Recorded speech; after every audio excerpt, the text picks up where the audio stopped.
Japan में पहला ही दिन इतना शॉकिंग लग रहा है, मतलब मजा आ गया। लेकिन ये दिखाओ, इस संतरे दिखाओ भाई। பொதுவாகவே நமக்கு தெரிந்த உலகத்தை விட்டு புதியதொரு நாட்டிற்கு பயணிப்பது எப்போதுமே ஒரு த்ரில்லான அனுபவம்தான். அதுவும் தொழில்நுட்பத்திற்கும் ஒழுக்கத்திற்கும் பெயர் போன ஜப்பான் போன்ற ஒரு நாட்டிற்கு முதன்முறையாக சென்றால் எப்படி இருக்கும்?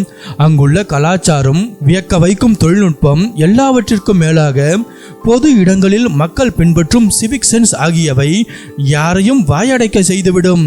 அந்த வகையில் இந்திய இளைஞர் ஒருவர் முதன்முறையாக ஜப்பான் சென்றபோது அங்குள்ள அன்றாட வாழ்க்கை அவரது வழக்கமான வாழ்க்கையிலிருந்து எவ்வளவு வித்தியாசமாக இருக்கிறது என்பதை பார்த்து ஆச்சரியப்பட்டு போனார்.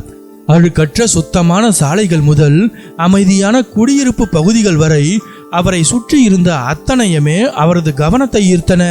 அவரது இந்த அனுபவத்தை தனது சமூக வலைதள பக்கத்தில் பகிர்ந்துள்ளார். ஜப்பானில் தனது முதல் நாளில் தன்னை வியக்க வைத்த சிறு சிறு விஷயங்களையும் சுற்றி இருந்த பகுதிகளையும் ஒரு வீடியோவாக எடுத்து இணையவாசிகளுக்கு காட்டியுள்ளார். தேவ் விஜய் வர்கியா என்ற அந்த இந்திய இளைஞர் ஜப்பான் சென்றடைந்த பிறகு தனக்கு கிடைத்த விடுமுறை நாளில் தனது வீட்டிற்கு அருகில் உள்ள பகுதிகளை சுற்றி பார்க்க முடிவு செய்ததாக கூறுகிறார். அந்த தெருக்களில் நடந்து சென்றபடியே இது முற்றிலும் வேறொரு உலகம் போல உணர்கிறேன் என்று வியப்புடன் கூறுகிறார். சுத்தமான சாலைகள், அமைதியான தெருக்கள், ஒவ்வொரு மூலையிலும் இருக்கும் வெண்டிங் மெஷின்கள் மற்றும் அருகிலுள்ள மளிகை கடைகள் ஆகியவற்றை அவர் வீடியோவில் சுட்டிக்காட்டுகிறார்.